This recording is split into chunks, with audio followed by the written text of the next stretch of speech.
안녕하세요. 지혜의 황혼입니다. 세월이 주는 깊은 깨달음, 함께 나누며 걸어가겠습니다. 내 집 현관 앞에서 비밀번호가 안 맞아 멈춰선 적은 처음이었습니다. 딸아, 근데 엄마한테 미리 말을 해줘야 하는 거 아니니? 조심스럽게 말했지만 돌아온 대답은 차가웠습니다. 엄마, 요즘 깜빡깜빡하시잖아. 내가 챙겨주는 거예요. 고마워해야죠. 그날 밤 저는 잠을 이룰 수가 없었습니다. 여긴 분명 제 집인데 언제부터 제가 허락을 받아야 하는 사람이 된 걸까요? 오늘 주제가 마음에 드신다면 구독과 좋아요 눌러주세요. 여러분의 마음에 작은 위로가 되는 따뜻한 이야기로 찾아뵙겠습니다. 그날은 목요일이었습니다. 병원 검진을 마치고 오후 3시쯤 집에 도착했는데 현관 비밀번호가 열리지 않았습니다. 한 번, 두 번, 세 번. 제가 늘 쓰던 번호를 눌러도 빨간 불만 깜빡거렸습니다. 이상하네. 분명히 이 번호였는데 손이 떨리기 시작했습니다. 치매라는 단어가 머릿속을 스쳤습니다. 내가 정말 깜빡한 걸까? 내가 이제 그렇게 된 걸까? 급하게 딸에게 전화를 걸었습니다. 딸아, 엄마야. 집 비밀번호가 안 열려. 딸의 목소리는 태연했습니다. 아, 엄마. 제가 어제 바꿨어요. 엄마 요즘 자꾸 깜빡하시니까 제가 관리하는 게 나을 것 같아서요. 새 번호는 제 생일이에요. 잊지 마세요. 그 순간 뭐라 표현할 수 없는 감정이 밀려왔습니다. 고맙다는 말을 해야 할지, 서운하다는 말을 해야 할지, 아니면 화를 내야 할지 알 수 없었습니다. 그래도 미리 말을 해줬어야 하는 거 아니니? 제 목소리는 작고 떨렸습니다. 엄마, 깜짝 선물이라고 생각하세요. 제가 챙겨드리는 거잖아요. 왜 그래요? 딸의 목소리엔 짜증이 섞여 있었습니다. 저는 더 이상 말할 수가 없었습니다. 현관문을 열고 집 안으로 들어갔지만 이상하게도 제 집이 제 집 같지 않았습니다. 그날 저녁 거실 소파에 앉아 한참을 생각했습니다. 여긴 분명 내 집인데 언제부터 내가 허락을 받아야 하는 사람이 됐지? 비밀번호 사건 이후로 이상한 일들이 조금씩 늘어나기 시작했습니다. 일주일 후 택배가 도착했습니다. 제 이름이 아닌 딸 이름으로 온 큰 상자였습니다. 이게 뭐지? 전화를 걸었습니다. 딸아, 너 택배가 여기로 왔는데? 아, 엄마. 우리 집은 공동현관이라 택배 도난이 많아서요. 엄마 집으로 받으면 안전하잖아요. 며칠 있다가 가져갈게요. 며칠이 지났습니다. 택배는 그대로였습니다. 그런데 또 택배가 왔습니다. 이번엔 2개였습니다. 딸아, 택배 또 왔어. 아, 엄마. 그냥 거기 좀 둬요. 이번 주말에 갈게요. 주말이 지나도 딸은 오지 않았습니다. 어느새 제 작은 방 한쪽 구석이 딸의 택배 상자로 쌓이기 시작했습니다. 옷, 신발, 화장품, 생활용품. 저는 그 상자들을 피해 다니며 살았습니다. 딸아, 택배 좀 가져가야 하는 거 아니니? 조심스럽게 말을 꺼냈습니다. 엄마, 왜 그래요? 잠깐만 두는 건데. 엄마 집 넓잖아요. 우리 집은 좁아서 짐 둘 데가 없어요. 넓다고요? 제 18평짜리 작은 아파트가요? 하지만 저는 더 이상 말할 수가 없었습니다. 석 달이 지나자 제 방 한쪽 벽면 전체가 딸의 짐으로 채워졌습니다. 그뿐만이 아니었습니다. 아들도 비슷했습니다. 엄마, 나 이사하는데 짐 좀 맡겨도 돼? 한두 달만 있다 가져갈게. 운동기구, 낚싯대, 골프채, 계절옷. 아들의 짐도 하나씩 쌓여갔습니다. 어느 날 문득 깨달았습니다. 내 집이 아이들 창고가 되어버렸구나. 하지만 그 생각을 입 밖으로 낼 수는 없었습니다. 그랬다간 제가 인색한 엄마가 될 것 같았으니까요. 어느 화요일 아침이었습니다. 병원 예약을 해둔 날이었습니다. 오전 9시 진료였기 때문에 일찍 준비를 하고 있었는데 딸에게서 전화가 왔습니다. 엄마, 큰일 났어요. 아이가 열이 나서 어린이집을 못 가요. 엄마가 오늘 좀 봐주세요. 나 회의 있어서 못 빠져. 딸아, 근데 엄마 오늘 병원 가는 날인데. 엄마, 병원은 다음에 가면 되잖아요. 아이가 아픈데 어쩌라고요? 빨리 와주세요. 전화는 끊어졌습니다. 저는 한숨을 쉬며 병원에 전화를 걸었습니다. 죄송한데요. 오늘 예약 취소하고 다음 주로 미뤄주세요. 딸의 집으로 갔습니다. 손주는 정말 열이 있었습니다. 할머니 아파요. 그래. 할머니가 있으니까 괜찮아. 온종일 손주를 돌봤습니다. 해열제 먹이고, 미음 끓여 먹이고, 재우고. 저녁 6시가 되어서야 딸이 돌아왔습니다. 엄마, 고마워요. 덕분에 회의 잘 마쳤어요. 고맙다는 말에 저는 그냥 웃었습니다. 하지만 집으로 돌아오는 버스 안에서 문득 이런 생각이 들었습니다. 나는 오늘 뭘 한 거지? 내 병원 예약은 누가 챙겨주지? 그 후로도 비슷한 일이 계속됐습니다. 엄마, 오늘 우리 집 청소 좀 해주세요. 엄마, 오늘 와서 애 밥 좀 먹여줘요. 엄마, 차 좀 빌려줘요. 어차피 잘 안 쓰잖아요. 아들도 마찬가지였습니다. 엄마, 나 이사하는 날인데 와서 도와줘. 짐 정리하고 청소 좀 해줘. 엄마, 차 오늘 하루만 써도 될까? 엄마는 어차피 집에만 있잖아. 어차피 잘 안 쓰잖아. 시간 많잖아. 그 말들이 제 가슴에 비수처럼 꽂혔습니다. 6달이 지나자 제 달력은 온통 아이들 일정으로 가득 찼습니다. 손주 돌봄, 딸 내 집 청소, 아들 이사 도움, 차 빌려주기. 제 일정은 단 하나도 없었습니다. 그날 밤 달력을 보며 깨달았습니다. 내 시간은 다 아이들이 가져갔구나. 나는 언제부터 내 인생의 조연이 되었을까? 어느 날 저는 용기를 냈습니다. 딸에게 조심스럽게 말했습니다. 딸아, 엄마도 요즘 좀 힘들어. 매일 손주 봐주고 청소하고 하다 보니 엄마 몸도 예전 같지 않아. 딸의 반응은 차갑했습니다. 엄마, 왜 그렇게 예민해요? 할머니가 손주 봐주는 게 당연한 거 아니에요? 다른 엄마들 다 그렇게 해요. 그래도 미리 물어봐 줬으면. 엄마는 왜 이렇게 서운해해요? 내가 도움 청하는 게 싫어요? 더 이상 말할 수가 없었습니다. 제가 잘못 생각한 걸까요? 제가 너무 예민한 걸까요? 아들에게도 비슷한 일이 있었습니다. 엄마, 차 갑자기 써야 하는데 괜찮지? 아들아, 근데 엄마 오늘 병원 가는 날인데. 엄마, 왜 그래요? 버스 타고 가면 되잖아요. 나 정말 급해요. 차 키를 건네고 나서 저는 버스 정류장에서 한참을 서 있었습니다. 72세. 이 나이에 버스를 타고 병원을 가는 게 과연 누구 잘못일까요? 그날 저녁 냉장고를 열었습니다. 제가 정성껏 만든 반찬들이 가득했습니다. 그런데 며칠 전 딸이 와서 이렇게 말했었습니다. 엄마, 이 반찬 냄새 이상한데? 엄마 요즘 냄새도 잘 못 맡으시나 봐요. 버리는 게 나을 것 같아요. 제가 만든 반찬을 딸이 그 자리에서 버렸습니다. 그 순간 제 마음도 함께 버려지는 것 같았습니다. 내 감정은 사라져도 되는 사람인가? 나는 왜 늘 죄인이 되는 걸까? 그날 밤 베개를 적시며 울었습니다. 1년이 지났습니다. 어느 날 문득 달력을 펼쳐봤습니다. 빨간색은 손주 돌봄 날, 파란색은 딸 내 집 청소 날, 초록색은 아들 도와주는 날. 제 색깔은 어디에도 없었습니다.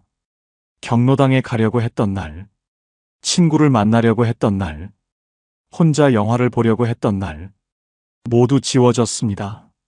아이들 일정 때문에 하버드 대학 심리학과 연구팀이 3년간 60세 이상 2,000명을 조사한 결과 타인의 일정에 완전히 종속된 사람은 자존감이 평균 60% 감소했다고 합니다.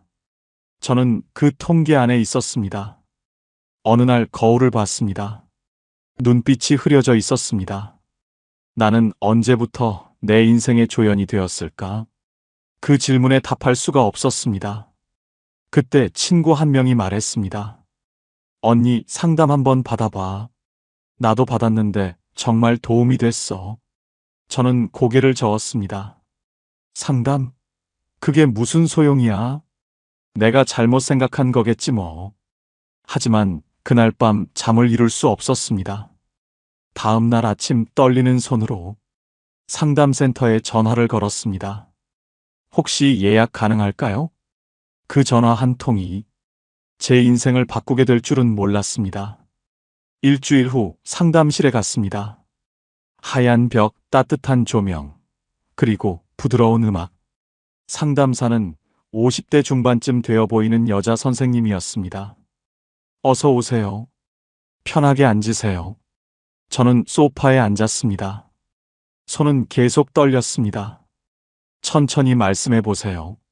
무엇이 가장 힘드신가요? 그 질문에 눈물이 터져 나왔습니다.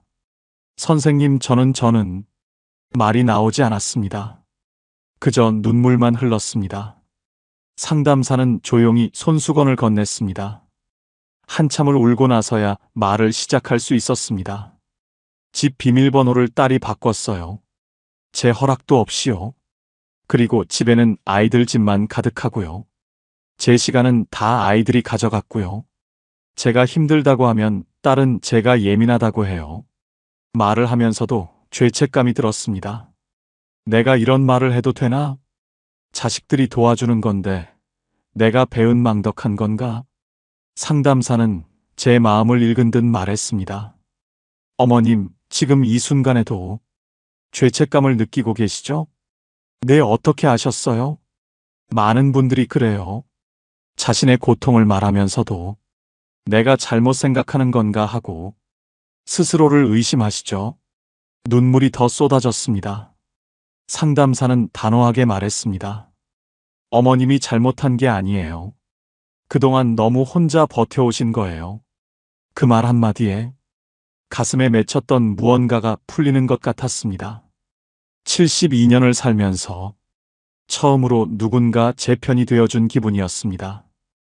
이 상담에서 어머님 인생이 바뀌게 될 겁니다. 상담사의 목소리는 확신에 차 있었습니다. 저는 그 말을 믿고 싶었습니다. 끝까지 들으시면 분명 마음이 편해지실 겁니다. 가장 중요한 깨달음은 지금부터 시작됩니다. 상담사는 노트를 펼쳤습니다. 어머님, 자녀에게 절대 내어주면 안 되는 게 4가지 있어요. 첫 번째는 결정권입니다. 결정권이요? 네. 어머님 삶에 대한 결정을 누가 하고 있나요? 저는 잠시 생각했습니다. 비밀번호는 딸이 정했습니다. 휴대폰 요금제도 딸이 바꿨습니다.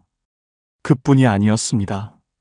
작년 겨울 택배 기사님이 벨을 눌렀을 때 딸이 제 옆에 있었습니다. 저는 인터폰을 들려고 했는데 딸이 가로챘습니다. 엄마는 말이 느리시니까 제가 할게요. 병원 정기검진 날짜도 마찬가지였습니다. 엄마, 다음 주 화요일로 예약했어요. 그날이 제일 좋대요. 제가 화요일에 경로당 가는 날이란 건 딸은 물어보지 않았습니다. 옷을 살 때도 그랬습니다. 제가 좋아하던 분홍색 블라우스를 집어들었는데 딸이 얼굴을 찡그렸습니다.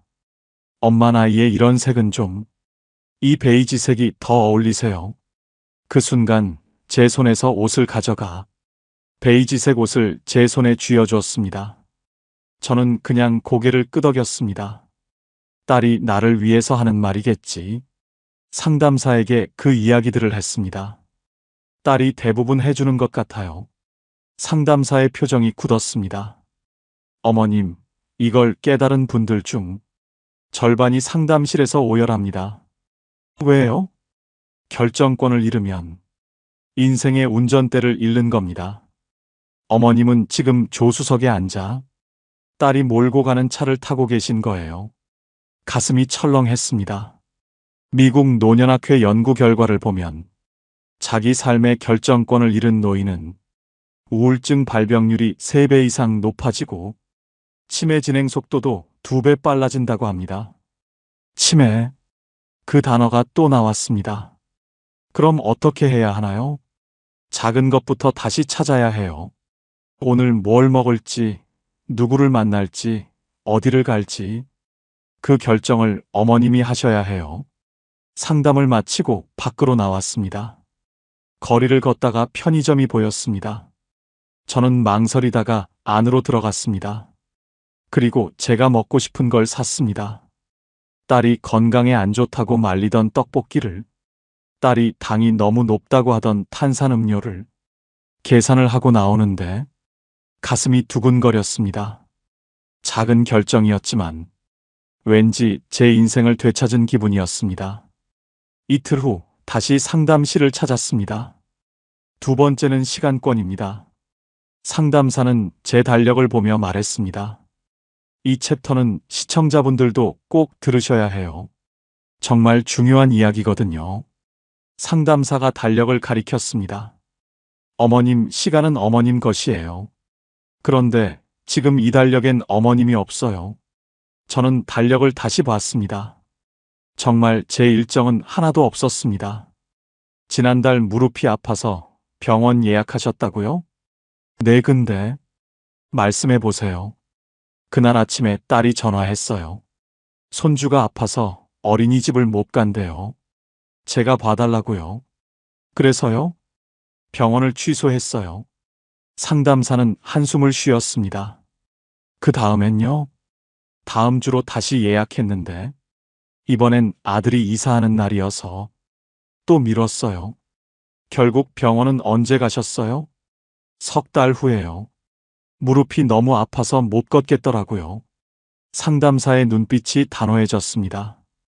어머님, 친구분과 약속 잡으신 적 있으세요? 지난달에 경로당 친구랑 영화 보기로 했어요.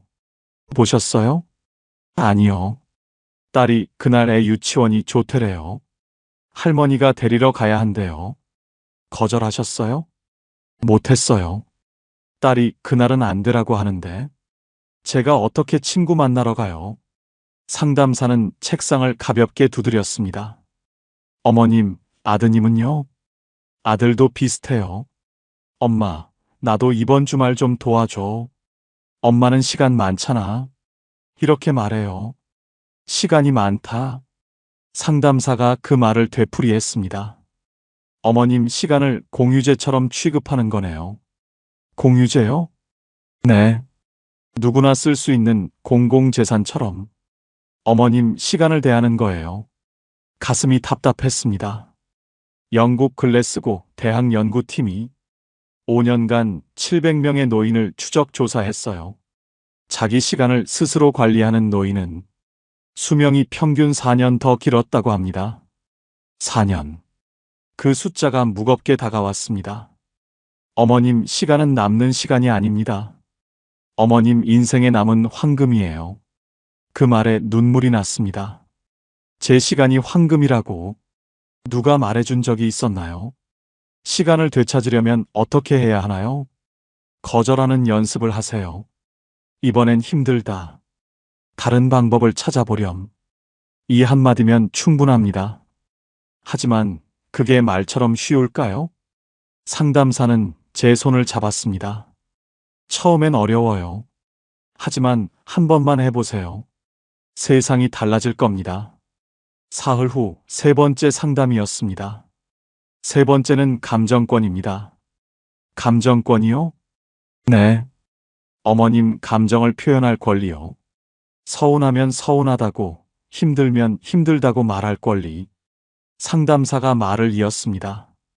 어머님, 이 이야기는 많은 분들의 삶을 바꿔놓았습니다.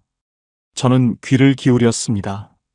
지난주에 딸한테 서운하다고 말한 적이 있어요. 뭐라고 하셨어요? 손주를 자꾸 맡기니까 힘들다고요. 딸의 반응은요? 엄마는 왜 이렇게 예민해? 그 말을 되풀이하는 순간 가슴이 아팠습니다. 그 다음엔요. 다른 집 엄마들은 다 해주던데 엄마만 유난이야. 그래서 어머님은요. 더 이상 말할 수가 없었어요. 제가 잘못 생각한 건가 싶었어요. 상담사의 표정이 단호해졌습니다. 어머님, 그건 감정 무시예요. 감정 무시요? 네. 자녀가 어머님 감정을 무시하면 어머님은 점점 감정을 숨기게 돼요. 그러다 보면 어머님은 감정이 없는 사람이 되죠. 더 생각해보니 그랬습니다. 작년 가을, 딸네 집에 갔을 때였습니다. 손주가 울고 있었습니다. 딸아, 애가 왜 우니? 모르겠어요. 계속 보채요. 저는 손주를 달래려고 했는데 딸이 날카롭게 말했습니다. 엄마, 말투 좀 바꿔요. 엄마가 그렇게 말하면 애가 더 불안해해요. 그 순간 숨이 막혔습니다. 제 말투가 문제라고요? 제 존재 자체가 문제라는 건가요? 아들도 비슷했습니다. 며칠 전 아들에게 서운함을 말했습니다. 아들아, 엄마도 요즘 힘들어. 엄마, 요즘 왜 이렇게 예민해졌어? 갱년기 온 거 아니야? 갱년기는 20년 전에 지났습니다. 하지만 아들은 제 감정을 갱년기 탓으로 돌렸습니다. 어머님, 감정을 표현하지 못하는 이유가 뭐예요? 상담사가 물었습니다. 내가 말하면 애들한테 부담 줄까 봐요. 부담이요? 네. 애들도 바쁜데 엄마가 힘들다고 하면 또 신경 써야 하잖아요. 상담사는 잠시 침묵하다가 말했습니다. 서울대학교 심리학과 연구에 따르면 감정을 지속적으로 억압하는 노인은 치매 발병률이 2.3배 높다고 합니다. 또 치매였습니다. 감정을 삼키는 건 서서히 나를 지우는 겁니다. 그 말이 가슴을 찔렀습니다. 어떻게 하면 감정권을 되찾을 수 있나요? 간단해요. 감정을 말하세요. 나는 지금 서운해. 나는 지금 힘들어. 이 한마디면 됩니다. 하지만 정말 간단할까요? 70년을 참고 살아온 제게 감정을 표현하라니. 상담사는 제 손을 잡았습니다. 어머님도 감정이 있어요. 그 감정을 표현할 자격이 있어요. 그날 밤 집에 돌아와 거울 앞에 섰습니다. 작은 목소리로 말해봤습니다. 나는 지금 서운해. 목소리가 떨렸습니다. 다시 한번 말했습니다. 나는 지금 힘들어. 눈물이 흘러내렸습니다. 처음으로 제 감정을 인정하는 순간이었습니다. 정말 놀라운 변화는 이제부터입니다. 마지막 상담 날이었습니다. 네 번째, 가장 중요한 건 노후 안전권입니다. 상담사의 표정이 그 어느 때보다 진지했습니다. 상담사는 서류철을 꺼냈습니다. 이 이야기를 듣고 돌아가신 많은 분들이 그동안 내가 얼마나 위험했는지 이제 알겠다고 말씀하셨어요. 서류철 안에는 실제 사례들이 담겨 있었습니다. 어머님 집, 돈, 연금, 보험. 이건 어머님 생명줄이에요. 절대 넘기면 안 됩니다. 저는 가슴이 철렁했습니다. 작년에 딸이 이렇게 말했었습니다. 엄마, 우리 전세 만기인데 보증금이 좀 부족해요. 2천만 원만 도와주실 수 있어요? 저는 예금을 깨서 도와줬습니다. 곧 갚을게요, 엄마. 하지만 1년이 지난 지금 딸은 돈 이야기를 꺼내지 않습니다. 그뿐이 아니었습니다. 몇 달 전 딸이 제 통장에서 자동이체를 연결했습니다. 엄마, 손주한테 용돈 주는 거 손주 학원비를 엄마 통장으로 연결해도 될까요? 어차피 엄마가 손주 용돈 주는 거 그냥 학원비 이체가 편할 것 같아서요. 제 통장은 관리가 복잡하거든요. 저는 그냥 고개를 끄덕였습니다. 그 후로 매달 15만 원이 제 통장에서 빠져나갑니다. 얼마 전 아들이 말했습니다. 엄마, 나 회사 복지가 안 좋아서 가족 피부양자 등록해야 돼. 엄마를 내 보험에 넣으면 보험료가 줄어. 처음엔 별 문제 아니라고 생각했습니다. 그런데 나중에 알고 보니 제게 필요한 몇 가지 진료가 보장 제한을 받게 될 수도 있다는 걸 알게 됐습니다. 제가 말했습니다. 아들아, 이건 엄마한테 좀 불리한 것 같은데. 아들은 이렇게 말했습니다. 엄마는 병원 자주 안 가잖아. 이 정도는 협조해줘야지.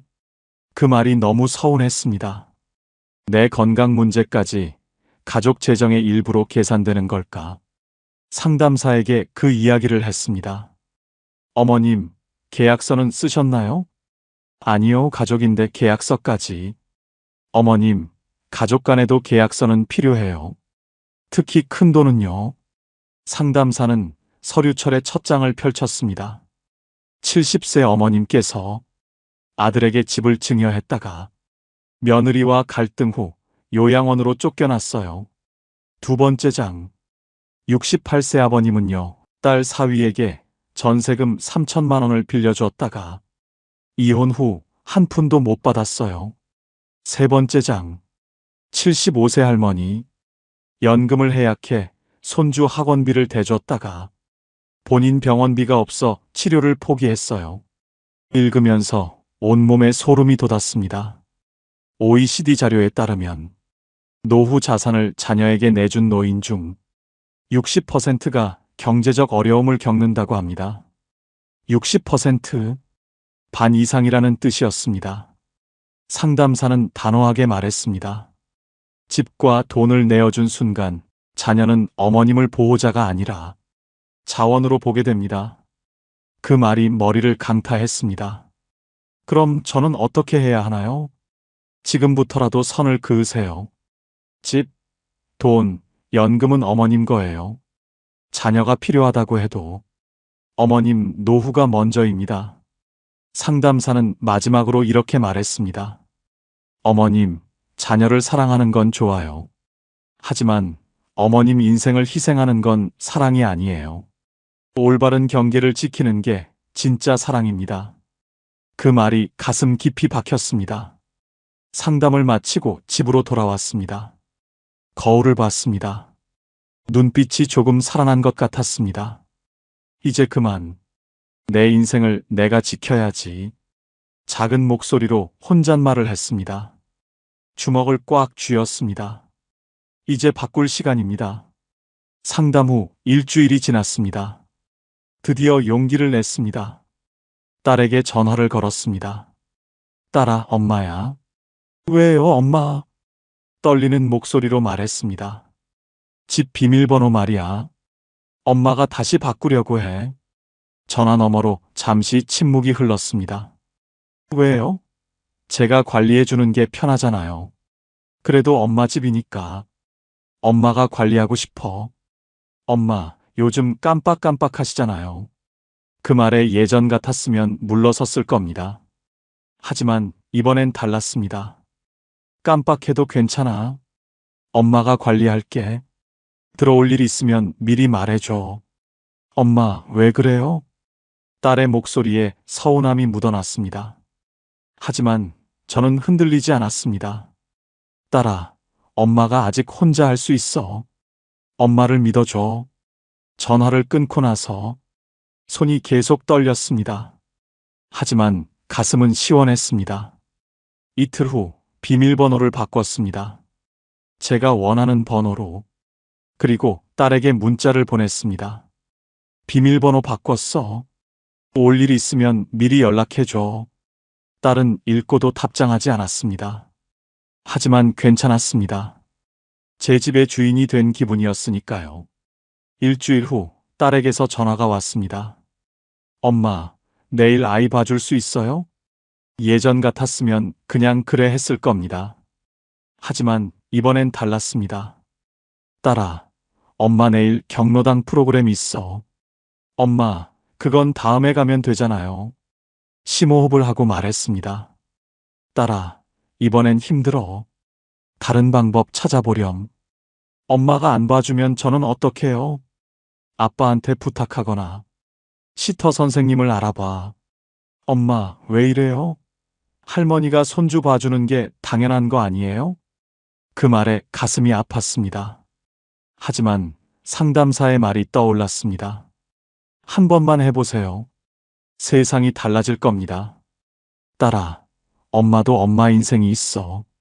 손주는 사랑하지만 엄마 시간도 소중해. 딸은 아무 말 없이 전화를 끊었습니다. 저는 한참을 앉아 있었습니다. 내가 너무 한 걸까? 딸이 서운해하는 건 아닐까? 하지만 다음 날 아침, 딸에게서 문자가 왔습니다.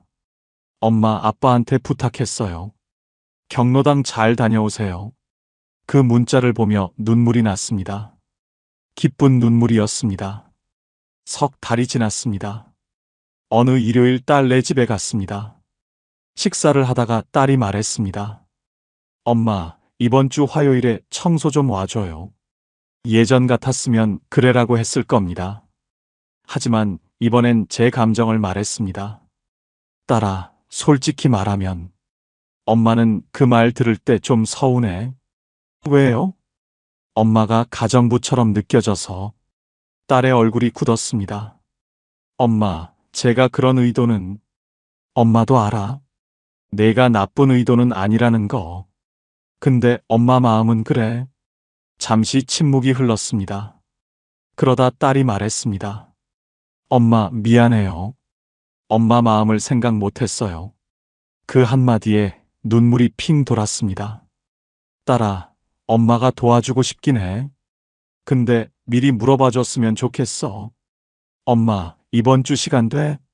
이렇게. 딸이 고개를 끄덕였습니다. 알겠어요, 엄마. 앞으로는 꼭 물어볼게요. 그날 이후 딸이 변하기 시작했습니다. 엄마, 다음 주 화요일에 시간 되세요? 엄마, 불편하시면 말씀해 주세요. 엄마, 이거 드셔도 될까요? 작은 변화들이었지만 제게는 큰 의미였습니다. 6달이 지났습니다. 딸이 또 전화를 했습니다. 엄마, 우리 이사하려고 하는데 전세 보증금이 3천만 원 부족해요. 엄마가 좀 도와주실 수 있어요? 예전 같았으면 망설이지 않고 도와줬을 겁니다. 하지만 이번엔 달랐습니다. 딸아, 엄마가 도와주고 싶은 마음은 있어. 근데 그 돈은 엄마 노후 자금이야. 엄마, 저희가 갚을게요. 작년에 빌려준 2천만 원은 아직 못 받았잖아. 그건 아직 여유가 없어서. 저는 단호하게 말했습니다. 딸아, 엄마도 노후 준비가 필요해. 은행에서 대출 알아보렴. 엄마, 제 말은 안 믿어요? 믿어. 근데 엄마 인생도 지켜야 해. 딸은 서운한 목소리로 전화를 끊었습니다. 저는 한숨을 쉬었습니다.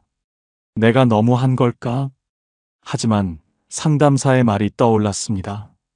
노후 안전권은 절대 넘기면 안 됩니다. 일주일 후 딸에게서 전화가 왔습니다. 엄마, 은행 대출 받았어요. 그래? 다행이다. 엄마, 사실 서운했어요. 근데 곰곰이 생각해보니 엄마 말이 맞는 것 같아요. 그 말에 가슴이 뭉클했습니다. 딸아, 엄마가 너 안 도와주는 게 아니야. 다만 엄마도 지켜야 할 게 있어. 알아요, 엄마. 이제 알겠어요. 1년이 지났습니다. 이제 제 달력은 제 것이 되었습니다. 빨간색은 경로당 프로그램, 파란색은 친구와의 약속, 초록색은 혼자만의 시간. 아이들 일정도 있지만 이제는 제가 선택한 일정입니다. 어느 화요일 오후 카페에 앉아 책을 읽고 있었습니다. 그때 옆 테이블 할머니가 말을 걸었습니다. 혼자 오셨어요? 네, 저 혼자 시간 보내는 거 좋아해요. 부럽네요. 저는 늘 손주 돌보느라 바빠서요. 저는 미소 지었습니다. 손주도 사랑하지만 제 시간도 사랑해야죠. 그 할머니는 부러운 눈으로 저를 봤습니다. 집으로 돌아오는 길, 거울을 봤습니다. 눈빛이 살아 있었습니다. 자세가 펴져 있었습니다. 표정에 힘이 있었습니다. 이제 내 인생을 내가 사는구나. 작은 목소리로 중얼거렸습니다. 그리고 웃었습니다. 이 방법을 모르면 평생 후회하실 거예요. 어느 토요일 저녁, 딸이 손주를 데리고 찾아왔습니다. 엄마, 오늘 저녁 같이 먹어요. 식사를 하다가 딸이 말했습니다. 엄마, 요즘 엄마 표정이 정말 밝아졌어요. 그래? 네. 예전엔 늘 피곤해 보이셨는데, 요즘은 힘이 있어 보여요. 딸이 제 손을 잡았습니다. 엄마, 사실 처음엔 서운했어요. 엄마가 갑자기 달라지니까. 저는 딸의 손을 꼭 잡았습니다. 근데 이제 알겠어요. 엄마가 행복해야 저도 행복하다는 걸요. 눈물이 핑 돌았습니다. 엄마가 당당하니까 저도 엄마를 더 존중하게 돼요. 미안해요, 엄마. 그동안 몰라서. 딸도 눈물을 글썽였습니다. 괜찮아. 이제 우리 관계가 더 건강해진 거야. 그날 밤 딸이 이렇게 말했습니다. 엄마, 다음 주 수요일에 시간 되세요? 같이 영화 보러 가요. 제가 표 살게요. 좋지. 딸과 엄마가 아닌 두 명의 어른으로 만나는 기분이었습니다. 여러분, 제가 상담을 통해 배운 것을 정리해 드릴게요. 자녀에게 절대 내어주면 안 되는 4가지. 첫째, 결정권. 내 삶의 결정은 내가 합니다. 비밀번호, 휴대폰, 병원 예약. 작은 것부터 내가 정합니다. 둘째, 시간권. 내 시간은 내 것입니다. 자녀를 돕되 내 시간을 희생하지 않습니다. 거절할 수 있어야 합니다. 셋째, 감정권. 내 감정을 표현할 권리가 있습니다. 서운하면 서운하다고 말합니다. 힘들면 힘들다고 말합니다. 넷째, 노후 안전권. 내 집, 내 돈, 내 연금은 내 생명줄입니다. 자녀를 사랑하되 내 노후를 지킵니다. 이 4가지를 지키는 것, 그것이 나를 지키는 것이고 결국 자녀와의 관계도 지키는 것입니다. 오늘 이야기가 여러분의 마음에 작은 위로가 되었기를 바랍니다. 혹시 여러분도 어느 순간 선이 넘어간 것을 느끼신 적 있나요? 집 비밀번호를 자녀가 관리하고 있나요? 내 시간이 전부 자녀 일정으로 채워져 있나요? 내 감정을 표현하지 못하고 참고 계신가요? 자녀를 위해 노후 자금을 내어주셨나요? 지금이라도 늦지 않았습니다. 선을 다시 세우세요. 그것이 자녀를 사랑하는 진짜 방법입니다. 독일 철학자 쇼펜하우어는 이렇게 말했습니다. 경계를 잃은 사랑은 사랑이 아니라 희생이고, 희생은 결국 관계를 파괴한다. 여러분의 남은 인생은 누구의 것도 아닙니다. 오직 여러분의 것입니다. 당당하게 사세요. 존중받으며 사세요. 행복하게 사세요. 여러분도 새로운 시작을 할 수 있습니다. 나이는 숫자일 뿐, 진짜 인생은 지금부터입니다. 어떤 생각이 드셨는지 댓글로 나눠주세요. 구독과 좋아요로 함께 해주시고 오늘도 행복한 하루 되세요. 지혜의 황혼이었습니다.